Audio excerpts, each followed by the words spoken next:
This video contains flashing lights and discussions or depictions of abuse, alcohol, hate speech, violence, murder, and suicide. Viewer discretion is super strongly advised. I'm really not kidding. This one gets pretty dark at times, even the intro. Enjoy!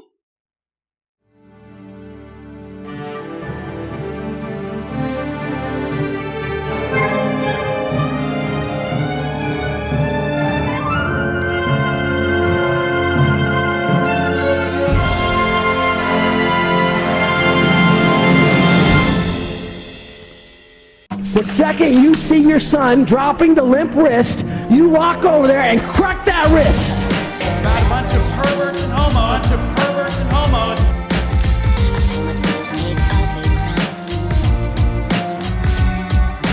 You go burn in hell.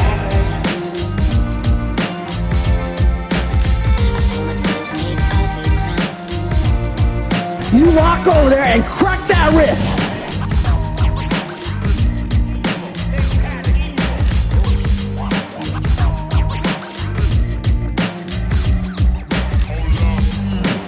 God hates that.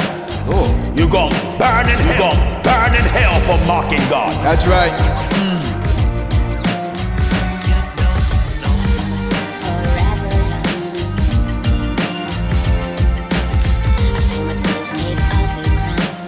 You gon' burn in hell because these homosexuals are pedophiles by nature. God hates that. This is part and parcel of their so-called lifestyle. Their so-called lifestyle. That's right.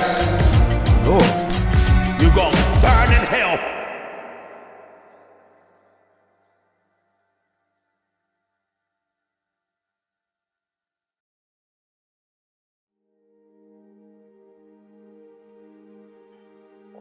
Okay. The year was 1997. I, then a small effeminate boy, was attending an afternoon Sunday Mass. The wooden pew was hard and unforgiving. At the time, the irony was absolutely lost on me. I just wanted to go home, lay in bed, and read my new Animorphs book from the Scholastic Book Fair. Father John was preaching, but the hazy light coming through the stained glass windows was almost heavy, thick. His voice didn't permeate it. As my family knelt, I knelt. When they stood, I followed suit. And then back down we sat in unison. I thought of it like Simon Says, made a game of it. Jesus Says. Wasn't very fun. Maybe that's because God and I, we were never very close. Truth be honest, he frightened me. His judgment, his wrath, his vengeance. I felt what I think is justifiably afraid of him. I didn't exactly want to be turned into a pillar of salt. His fury was spoken of so casually. It was super normalized by the stories I was taught. I remember having this book, a children's first collection of Bible stories. In it, there was a sanitized version of the story of Noah's Ark. Most people are familiar with this. God decided to put a family and 2 of each animal on a boat, lots of cute little pictures of giraffes poking their head out of the porthole, maybe some monkeys swinging around the mast. But that wasn't the story I had been told in school.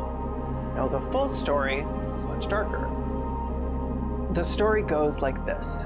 God, seeing that his creations were not living the way he wanted to, decides to kill every animal and person on earth, drowning them all alive. Well, almost all of them. There is one man, named Noah. Noah lived his life in God's grace. But unlike Noah, the rest of humanity was sinful, corrupt.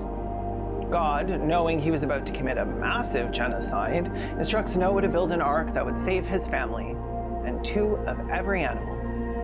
Once aboard the ark, God fulfilled his promise and murdered, and some say boiled alive, every child, cat, dog, and pygmy marmoset that wasn't on the boat. After like 150 days, God finally remembered Noah and the waters subsided. I don't know what he was doing in the meantime. Once reaching land, Noah built an altar and made a sacrifice to God, and in return, God promised Noah that he would never again destroy all life by a flood. Thanks, I guess? God pinky promised Noah by showing him a sign in the sky. I have set my rainbow in the clouds, and it will be the sign of the covenant between me and the earth. What a dick, I thought to myself. God sounded like a bully, and I had already had enough bullies in my life. If there was one thing I did not worship, it was the powerful picking on the weak. Not much has changed there. Father John's sermons were dry, lifeless. They were read and not performed. I never saw any conviction behind his words. They seemed as boring to him as they were to me. I was old enough to be at the regular Mass instead of the children's Bible study in the basement, and I felt mature in my boredom. That boredom, however, did not extend to the hymns. To this day, I still love those hymns. My mother and I sang in the choir together on Sundays. I don't know if she was pretending to be Whoopi Goldberg in Sister Act, but I sure as shit was. The joy I felt from singing was often enough to outweigh the banality of the service itself. While the words of the hymns didn't resonate with me, the beauty of a chorus of voices did. I found comfort in hoping that together we'd be loud enough that God himself would hear us.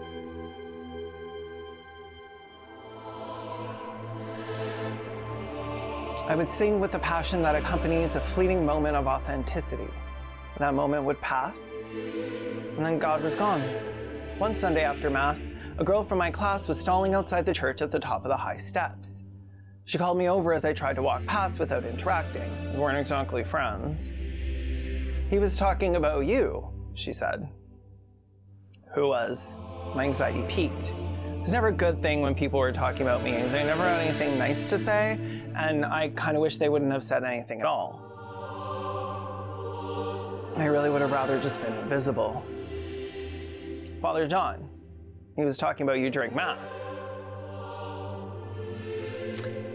Let's be real. I had not been paying attention, but I'm pretty sure I would have noticed had he said my name or pointed me out for falling asleep or something. "What did he say?" I asked. "He said you were going to hell." It wasn't until later that night, staring at the ceiling in bed, that I understood what she had meant. Father John hadn't said that I personally was going to hell. He hadn't said anything about me personally at all. It was the homosexuals who were going to hell.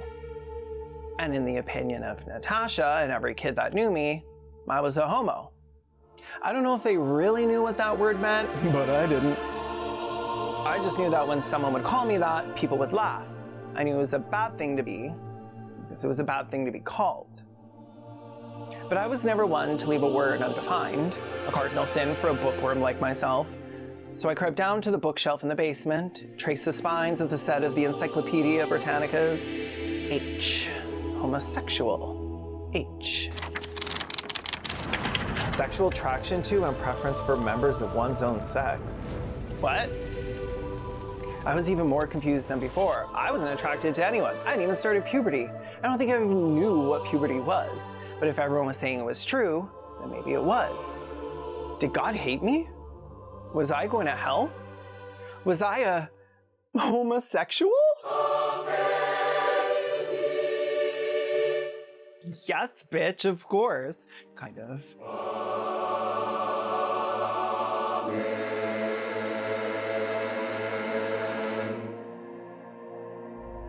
Hi, besties. Bet you didn't think you'd see me here, lounging in Paradise with the Holy Trinité. But it's happening. I'm living. I'm laughing. I'm lounging. I'm gonna drop a quick preface in here. The purpose of this video is not to take a DUMP on Christianity.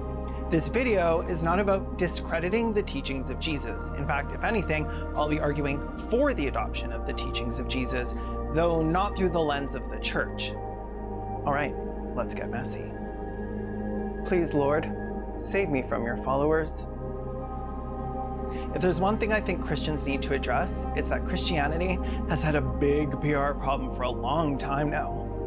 Only about half of non-Christians would say they respect Christianity itself, while the majority see Christianity as judgmental, hypocritical, old-fashioned, and too involved in politics. Even among Christians, younger generations said the same thing: judgmental, hypocritical, old-fashioned, out of touch with reality. Surprising no queer person ever, the most common perception of Christianity is that it's homophobic. Overall, 91% of young non-Christians and 80% of young churchgoers say this phrase describes Christianity: homophobic. When probed further for why they felt that way, both groups said that they saw that not only did Christianity oppose homosexuality, they believe that Christians show excessive contempt and unloving attitudes towards gays and lesbians. One of the most frequent criticisms of young Christians was that they believed the church has made homosexuality a bigger sin than anything else. Moreover, they claim that the church has not helped them apply the biblical teaching on homosexuality to their friendships with gays and lesbians.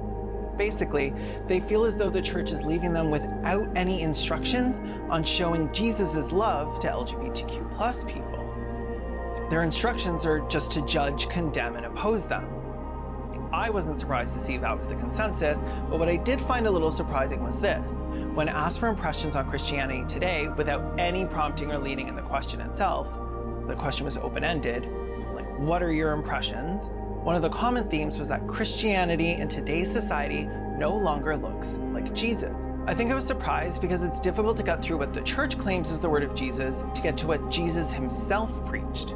How did these young Christians manage to separate the teachings of Jesus from Fox News' war on Christmas? When 85% of conservatives in America are Christian, how did the children that they raised learn that God actually wouldn't be playing favorites with straight America? My guess is that those are the Christians who now had access to the internet, who either had read the actual teachings from the Bible itself or found content made by the people who had.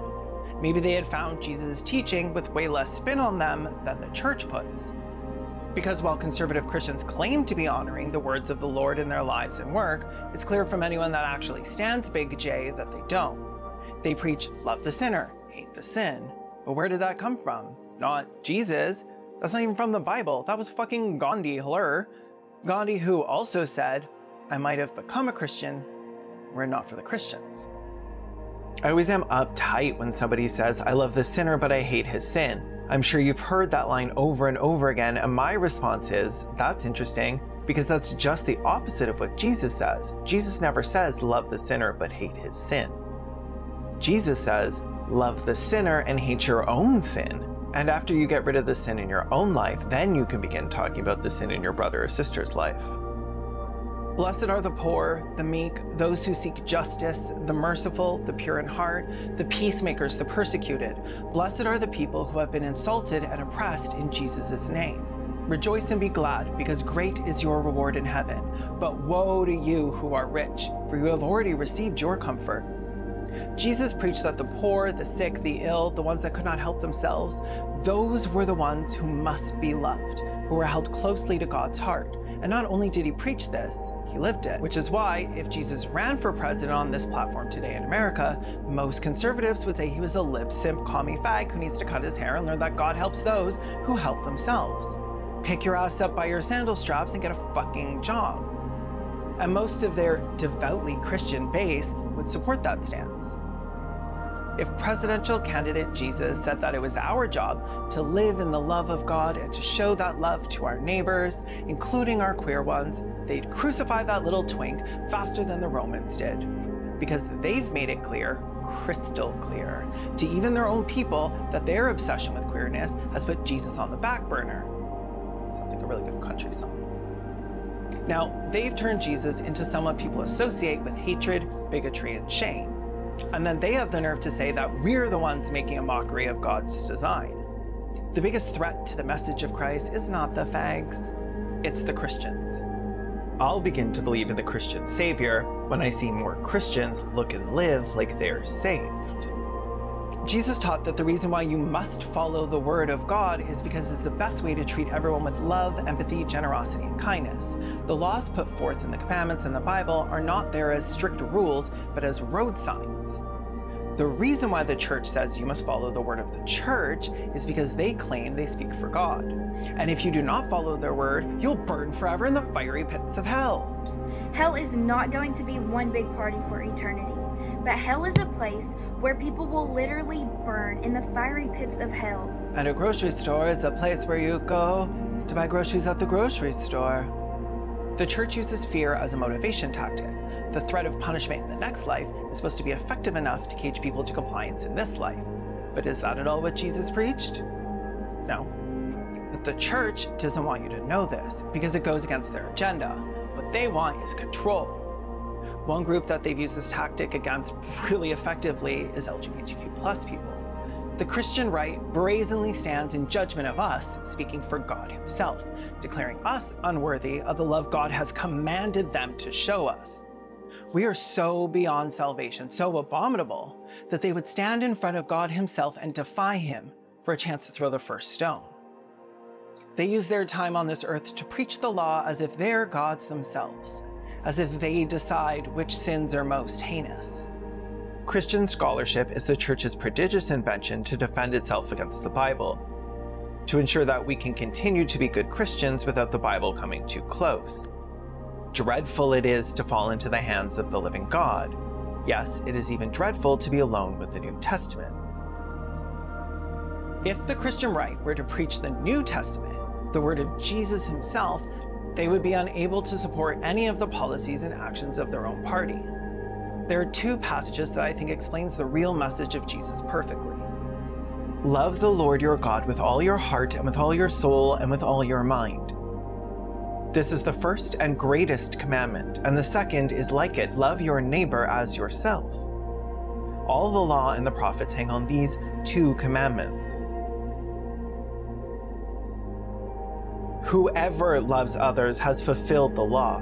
The commandments and whatever other command there may be are summed up in this one command. Love your neighbor as yourself.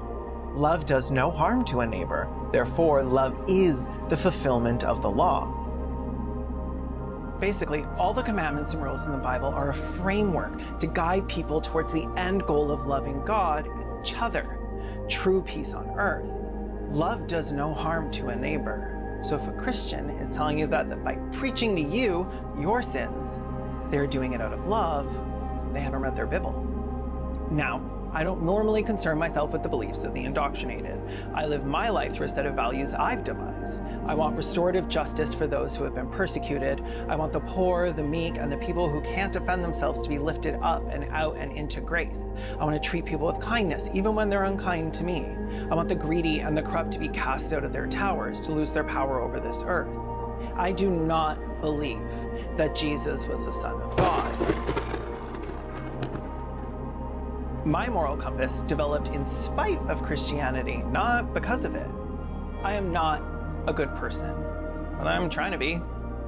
But while I wax poetical about what Jesus was working towards, I'm keenly aware that I'm showing Christianity much more empathy than is shown queer people. Because despite what God commands of them, what they give us instead of love is shame.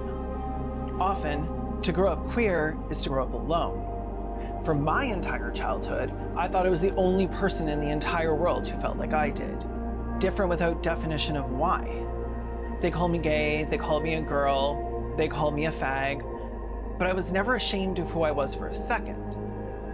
But that fear and loneliness that comes from being totally alone and utterly surrounded by hate, it flayed me daily, it terrified me. I may not have lived in shame, but I lived in fear. For my entire childhood, I felt like I was alone because I never saw myself reflected back at me. I wasn't like my family, I wasn't like my friends, I wasn't like anybody in the shows that I watched or the books that I read. I wasn't like anything I'd ever seen. The boy who cried too much, the boy who's scared of other boys, the boy who never felt like a boy. I often wonder how different my life would have been if I had known I wasn't the only one like me. One of the things the Christian right fights against is what they call the gay agenda. Their objection seems to stem from not wanting to acknowledge our existence or our divine right to the same free will that they say God gave all humans. That we're trying to force ourselves into the media, into school curriculums, into literature. And they're right, we are. Because the loneliness and the shame that comes from being completely isolated and invisible is so painful, it's deadly. By the age of 14, the internet had made its way to my home. With a fresh installation of Windows 95 and a free trial of AOL Online, I had found a way out of my loneliness, the AOL Gay and Lesbian chat room. I spent hours just reading, silent and scared to join in on the conversation. Years of constant harassment and abuse had taken my voice from me almost completely. Nobody but my stacks of notebooks knew who I actually was, knew about the impotent rage I felt at every moment. Except when I was online, I started to feel connected. to see bits of myself in the words on the screen. But what I couldn't find was their anger. I was so bitter that I wanted to scream. Why aren't you angry? Why aren't you all angry? One day somebody spammed a link in the chat room. It said, "Queers read this."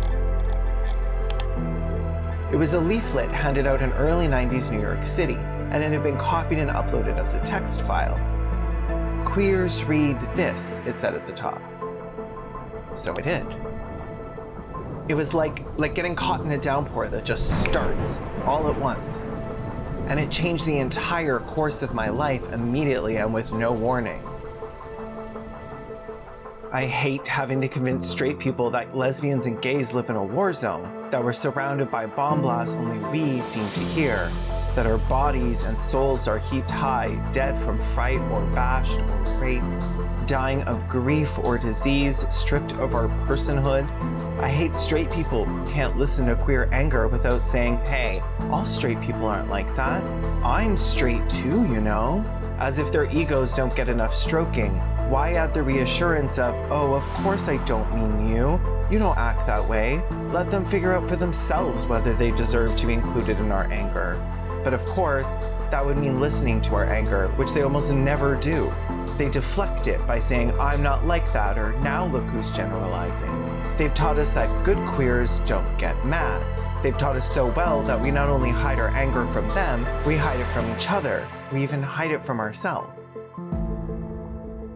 We hide it with substance abuse and suicide and overachieving in the hope of proving our worth.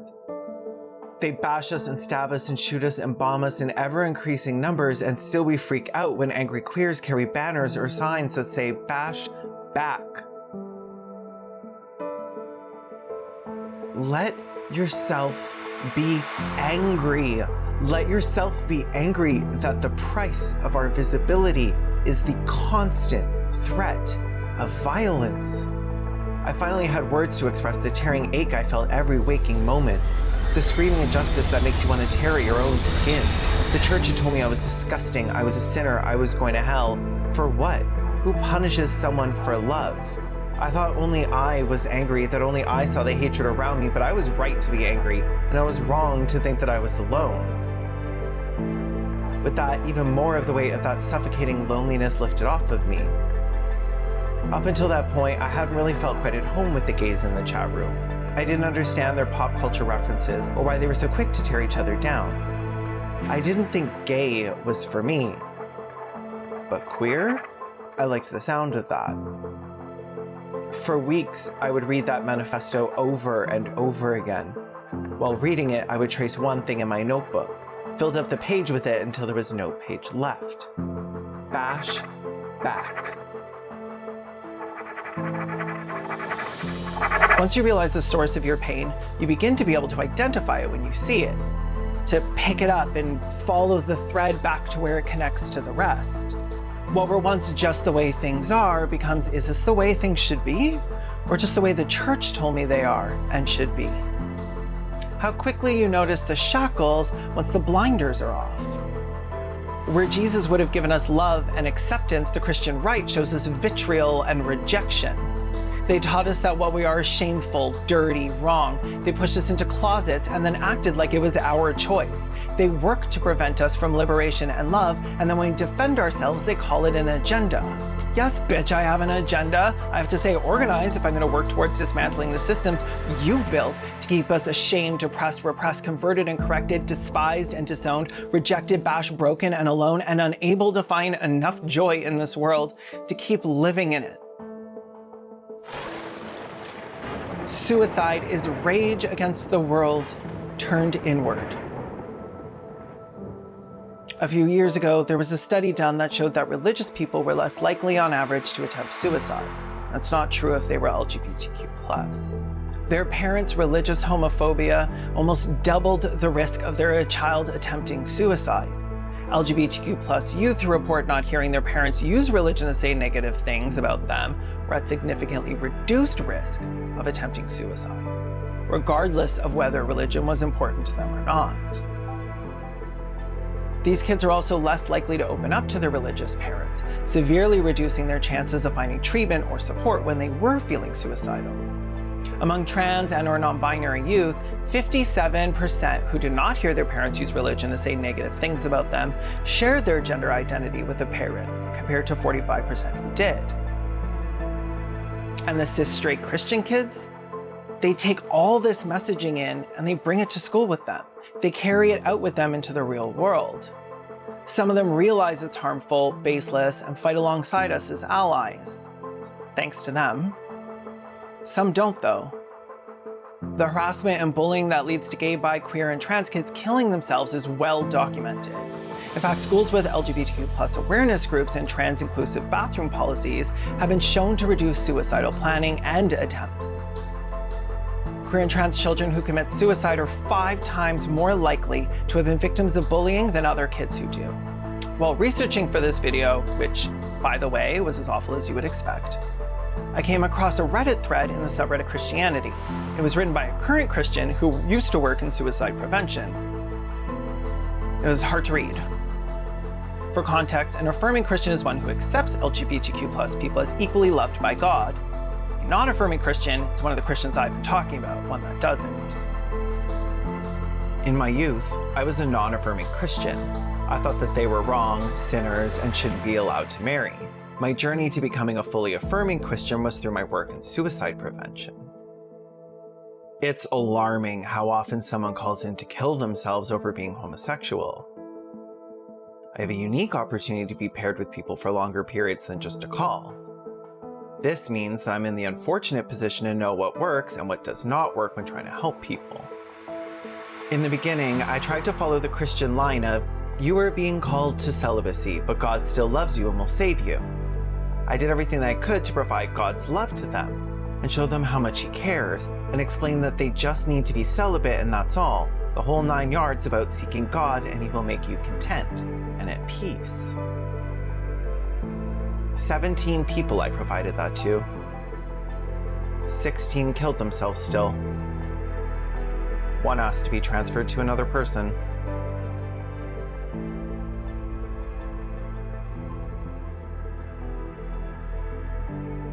I don't know who thought instilling further shame in someone who was so hurt and so angry that they couldn't bear to live anymore was a good idea, but it's pretty popular in Christianity.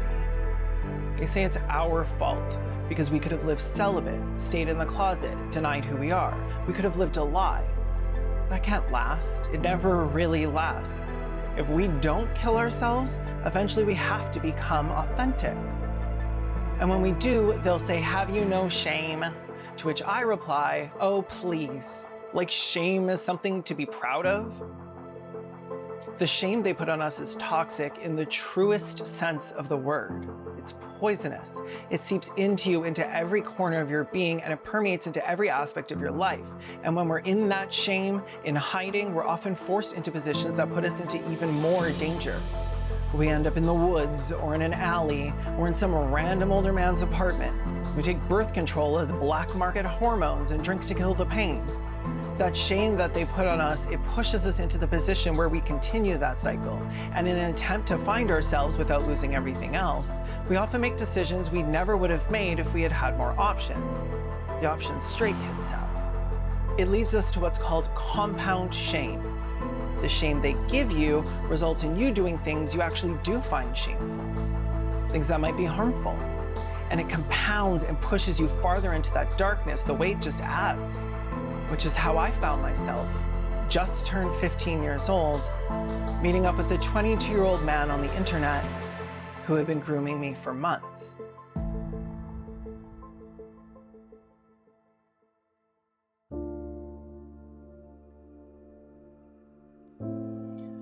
If there's one thing I could tell you about Robert, it's that he always treated me like an adult. I was special. I wasn't like the other kids my age. I get now that that's kind of what the whole issue was. Something about him always terrified me, but I thought I was just nervous, inexperienced, and there's nobody I could talk to about him without outing myself further. I'm sure if I had been able to talk to people at school or at home or at church about the 22-year-old man that said he was in love with me, I would have. I wanted to. But I knew that by doing so, I'd be opening myself up to being shamed, ridiculed, harassed, and possibly worse. By this point, I had heard the stories of queer people being kicked out of their home, or killed after they were discovered. Which is why, when I finally agreed to meet him, after all his pushing, I agreed it was best if I didn't tell anyone about it. After all, how could I? You might ask, why not try and date somebody my own age? Because I had no way of finding them. I was one of 2 visibly queer kids in my school, and half of us are dead now. Not to mention that hitting on a guy would likely have ended in violence. It just wasn't done back then. It would have been my fault if the guy had reacted violently, no matter what the outcome was. They call it gay panic. It's not my fault I cracked that queer skull open. I was scared he was hitting on me. So, cut to me, in 10th grade, on the subway on my way to meet the man who was grooming me, because telling the truth would have been risking outing myself. Not only had I not told them, I'd lied to my friends and family about where I was going and who I was meeting. I was taking the subway alone to an area I'd never been. I wasn't carrying a cell phone. I didn't have one. Most people didn't back then. I think I had a pager. If anything had happened, any attempt to find me would have started in the wrong place. After that, it's a bit of a blur. I'm pretty sure I left halfway through the film we were watching after making up some excuse. I just remember the alarms going off in my head. I wanted to throw up. My body was screaming at me to get out of there, so I did. I blamed it on my nerves because there was no one to tell me that what was happening was not okay, or that it wasn't my fault.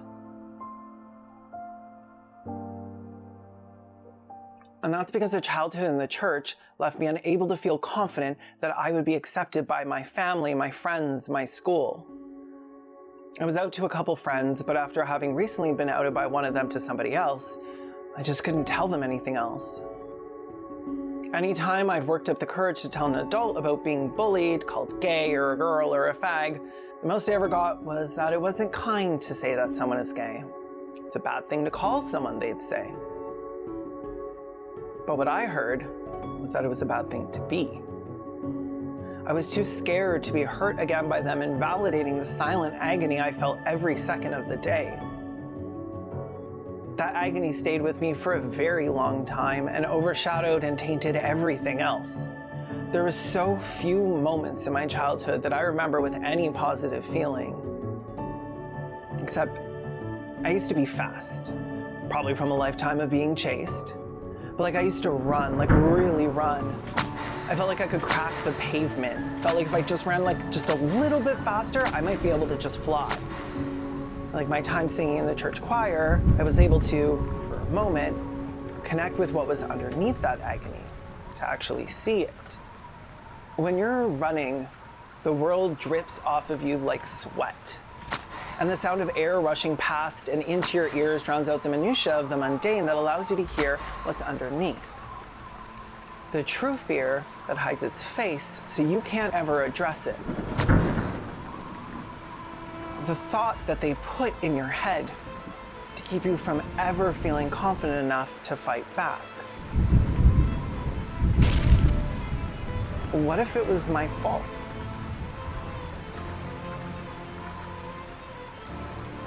When Matthew Shepard was murdered by 2 men in a brutal homophobic hate crime, members of the Westboro Baptist Church came to his funeral to remind his family that not only was his death his fault, he was in hell now. Because even after they kill us, they blame us for our own murder. They do it to women killed by men, they do it to black people killed by the police, and they do it to any queer or trans person who is killed because they had the fucking audacity to be alive and themselves. Burn in hell! Burn in hell! Because these homosexuals and bunch of perverts and homos. This is part and parcel of their so-called God hates that. lifestyle. Their so-called lifestyle. That's right. You gonna satanic hell! You walk over there and crack that wrist. Bunch of perverts and homos. God hates fags.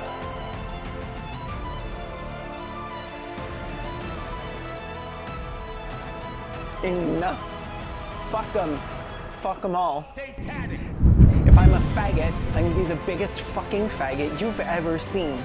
And I'm betting, if I'm going to hell, I'll be seeing you there. You gonna burn in hell.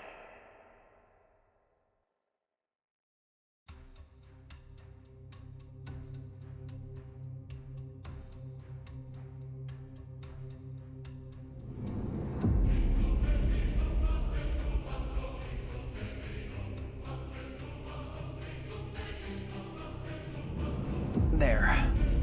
That feels so much better.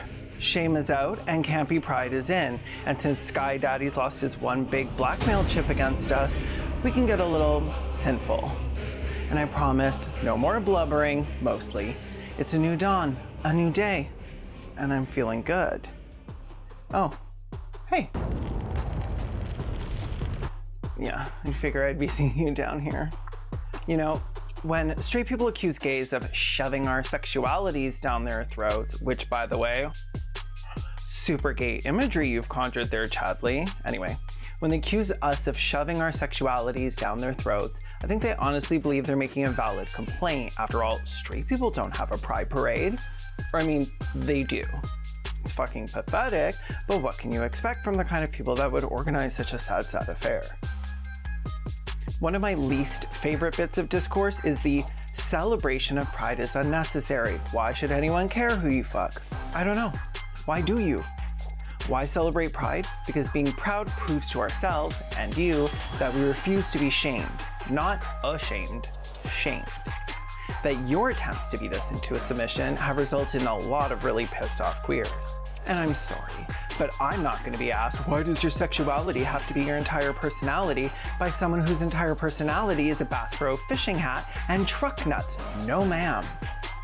They act as if we made being queer an important part of our identities, as if our entire existence hasn't been a steady indoctrination of propaganda and media and expectations that paint straight people as normal and queer people as other.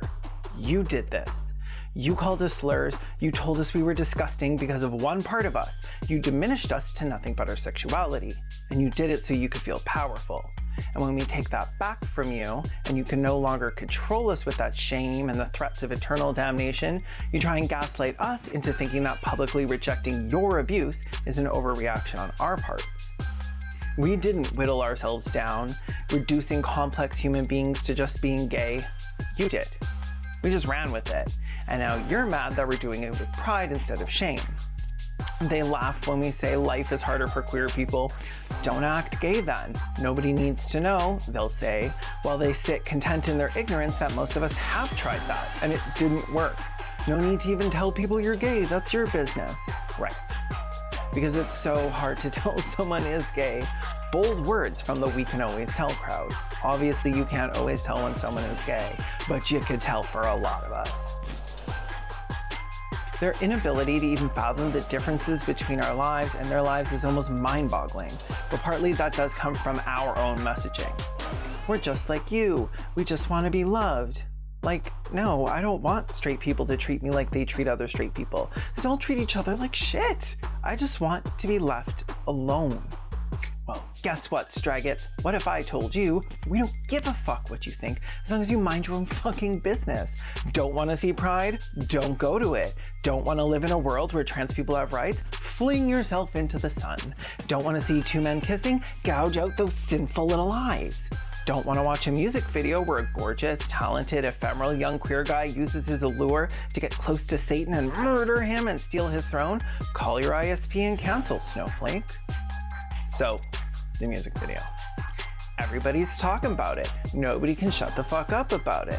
So in an attempt to cling to relevancy, I'm going to too. Now, let me be clear. I fucking love this video so much. I love it so much. I am obsessed, biased, living for it. I'll die without it. I'm standing so hard. I want scenes from it tattooed on the inside of my eyelids so I can watch it when I blink. Stream Montero, Call Me By Your Name by Lil Nas X for queer skin. But if you haven't been listening to Song on Repeat like I have, or you're a boomer, I'll break it down for you. Before we even get to the video, there's a strong Christian motif going on in the album cover, parodying the creation of Adam by Michelangelo, wherever the fuck that is. Montero, which is Lil Nas X's non-stage name, is in the Garden of Eden. He meets a serpent who tries to tempt him, also played by him. The serpent also brings up images of Lilith, Adam's first wife. In the Middle Ages, many depictions of Lilith were of a human-serpent hybrid who tries to tempt Adam into naughty things, like her being on top during, which is also shown in the video. They get a little frisky, but he takes off. He's then shackled and judged and sent off to heaven, but upon seeing a beautiful ripped angel, he decides he'd rather go to hell. What good is eternal life in paradise if you can't even be yourself there? Then, he gives Daddy S the last D and breaks his neck and takes his place as the king of hell. Lil Nas X, in an interview with Time, says he used this type of iconography and symbolism to draw a connection between ancient and modern day persecution. I wanted to use these things that have been around for so long to tell my own story, and the story of so many other people in the community, or people who have been outcast in general through history. It's the same thing over and over. But what if my kids see this video? Then what? What do you think is gonna happen? Are you worried that when they go to hell, they'll try and kill Satan and take his place as Lord of the Underworld?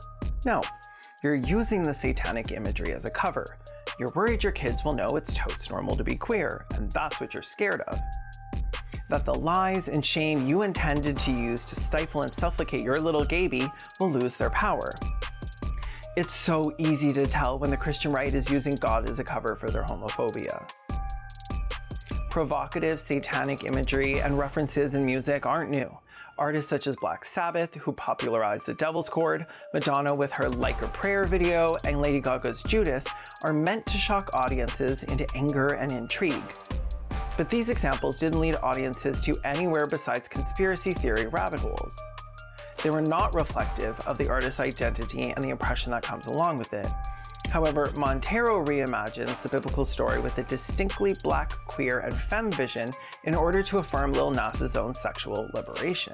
The Christian right have spent decades trying to stir up satanic panics, and their reaction to Montero has been maybe even more extreme than I would have expected. Let's look at some of the replies under Lil Nas's tweets. I am so sorry you feel this way. The only person you should be angry at is Satan, as he whispered lies into your soul. God knew who you were before you were born, and Satan always comes in to destroy. I can't speak on behalf of all Christians, but for myself, my heart hurts for you.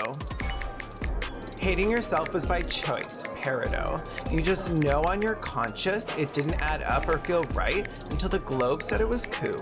Reason why you posted this tweet, B/C, you know, for real. What would happen has happened yet. Def not mad though, my boy, it's yo life G. I'm sorry if the church failed you. Should have surrounded yourself by real Christians, those who love everybody no matter what color, race, sexual orientation. Why'd you let yourself believe that we are like that? God loves you no matter what, and I hope it's not too late when you realize. Hate the sin, not the sinner. But it was still a sin, still is a sin, and will always be a sin, even though you deem it otherwise. I'm not religious, but politically, you've set us back by not communicating this in a better manner. Do you still see your dad? Yep, and I might fuck yours. Lil Nas just threatened to rape my dad. Sounds about what I'd expect. And obviously Fox News is talking about this, so what did they have to say about this music video? Operating procedure for these musical acts seeking attention. What's most outrageous is the timing of this. It was intentionally dropped on the eve of Holy Week. Try this with any other religious group than Christians during their holy days, and Nas might find himself sliding down that pole for real. This is desperate and really pathetic. Okay, there's no eve of Holy Week. This is not a real thing. That's not, I Google it, it's not a thing. What about the people preaching against the song in church? What are they singing? A song where he's supposed to come slide down on the pole like he's an angel. My Lord, my Lord. Supposed to slid from heaven into hell and then have sex with the devil and do a lap dance on the devil's private parts. My Lord. And I'm told the rapper only 19. My Lord, my Lord. homosexual, you're gonna burn in hell for mocking God. That's right. That's The right. more satanic, the more evil music becomes, the more you viewers flock Why is he describing it in such sensuous detail, though? and do a lap dance on the devil's private parts. My Lord. The fact that he saw the video and slid right past the point is exactly why we're angry. To them, we're damned if we do and damned if we don't. Literally, damned. And all this because he did exactly what they told him to, what they said he was destined for. But the one thing about queer people they seem to forget is years of bullying, tormenting, abuse, shaming, and violence have left us hardened and sharp. I've yet to meet a queer who couldn't absolutely tear you down if they deemed it worthy of their time. If you're wondering what that is, I think Anthony said it best. The queers who were nice, patient, and gentle all got shot or bullied to death, and all that's left are me and the other pissed off cockroach motherfuckers. Now, I don't need to spend time defending Lil Nas X because that man is perfectly capable of defending himself and doing it with fucking style. So, I yield my time to the king himself. I spent my entire teenage years hating myself because of the shit y'all preached would happen to me because I was gay. So I hope you were mad, stay mad, feel the same anger you teach us to have towards ourselves. There is a mass shooting every week that our government does nothing to stop. Me sliding down a CGI pole isn't what's destroying society. Dear 14-year-old Montero, I wrote a song with our name in it. It's about a guy I met last summer. I know we promised to never come out publicly. I know we promised to never be that type of gay person. I know we promised to die with the secret, but this will open doors for many other queer people to simply exist. You see, this is very scary for me. People will be angry. They will say I'm pushing an agenda, but the truth is, I am. The agenda to make people stay the fuck out of other people's lives and stop dictating who they should be. Sending you love from the future. Queer rage has always been the driving force of our fight for liberation. It gets things done. It gives us courage, it gives us purpose, and it gives us fuel. They'll say that our rage causes the schism between cishet and LGBTQ+ people. They'll claim that our anger is the cause of their homophobia, of their lack of empathy, as if their homophobia and apathy wasn't the father of our anger, as if our anger is what's damaging the movement. As if anger against oppression is not a clean, burning fuel. What they expect of us is referred to as respectable queerness, a concept introduced by Yuvraj Joshi.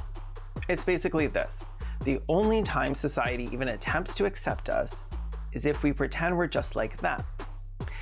Only if we keep our mouths shut about being queer, not hiding the fact that you're different or gay or bi, just making sure to never stray too close to the boundaries of their tolerance. To be respectable is to follow a normative standard of behavior in public, while being aware of continual evaluations against that standard. The onus here is not on others to accept difference, as is the case with respect, but rather on oneself to cease to be unacceptably different. Respectability, not respect, has characterized legal recognition of same-sex relationships. Much of the literature on lesbian and gay recognition uses the language of assimilation to explain such recognition. This rage ricochets against all the ways of surviving that us queers and femmes and trans folks assemble in order to brace the daily task of living, of getting home safely or of escaping home safely. It grates against all the behavioral mediations and effective labors we devise in order to appear less gay, less faggy, less queer, less femme, more hetero, more passable, or more normal in order to not offend or affront the national fantasy of cis heteronormativity. We're just like you. We just want to get married and be monogamous and adopt. If we have enough money and we can provide evidence that we're enough like you might even let us. We have had to pretend to be like you. You never respected us, you just tolerated the lie you made us tell you. And when we stop telling you that lie, when we begin to value our authenticity over your comfort, that flimsy tolerance of yours is rescinded, leaving us right back where we started. You leave us with nothing. But we've worked with less. Let's be honest here. I was never going to be able to pass for a cishet. Busties, nobody has ever mistaken me for a straight person, except when I was a kid and I answered the phone and people thought it was my mom. My experience as a queer person has always been one of high visibility. One day, when I'm ready to talk about it, I'll tell you about the brutal, crushing violence I've endured at the hands of straight people. One day, if I make it that far, I'll tell you how I survived it. Here's hoping I do.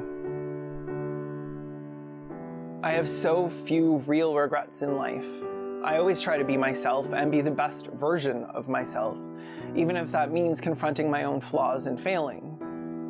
But one of my biggest regrets is watching the It Gets Better campaign as an adult with tears in my eyes and pushing that ache back down and walking away without contributing.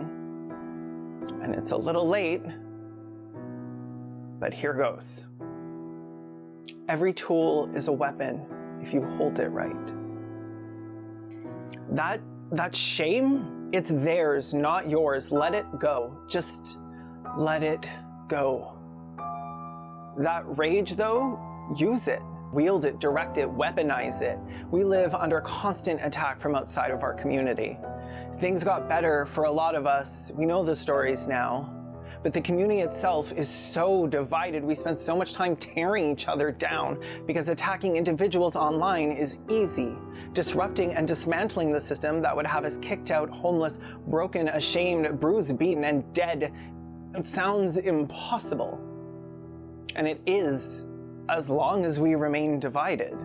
After Matthew Shepard's death, the Westboro Baptist Church showed up everywhere they could. They brought signs saying things like "God hates fags" and screamed that at his parents. Fags are the disease, AIDS is the cure. They showed en masse to let us know that we deserved what we got. The Christian right has always known how to organize. So did we. That community of Laramie saw their hatred, their glee in our deaths, and they understood that together they could do something. Matthew's friend Romaine had an idea, but it couldn't be executed alone. Where the Westboro Church showed up with signs, so did Angel Action, a counter-protest. They would stand in front of the mob of people with signs saying "God hates fags," spread their wings, and erase them. Throughout the years, they would spring up when they were needed to act as a shield around those in the community that needed it most. Most recently, that was after the Pulse massacre that ended with 49 people dead and 53 more injured during a mass shooting at a gay club in Orlando, Florida. They were able to use that rage and grief to make a material difference. Immediate, on-the-ground action is possible when we rally together and channel that energy into solidarity and radical kindness for each other. But after the legalization of marriage equality, a lot of LGBTQ people grew complacent, thought that the world had been set on the right course and time would take us the rest of the way. And as long as we believed the work was complete, we could all feel like as though we'd done our part. But assimilation is not liberation, and right now the Christian right is mobilizing in a unified campaign to strip trans people of their basic human rights. And if you're a cis gay and think that you're not next, you haven't been paying attention. They will take everything, every single thing we've worked for, and they will laugh as they do it. We must listen to this queer rage. We must let this powerful surge of fugitive faggotry guide us to seek out new forms of living and loving in our world, where being out will not jeopardize being alive. Solidarity will show us where we need to go, and our rage and grief will get us there. I grew up as a gender nonconforming person, a queer, a faggot, and I was treated as such. And while I now, after 13 years of working to understand my gender identity, live as an openly non-binary trans person, I will always be, first and foremost, a fucking faggot.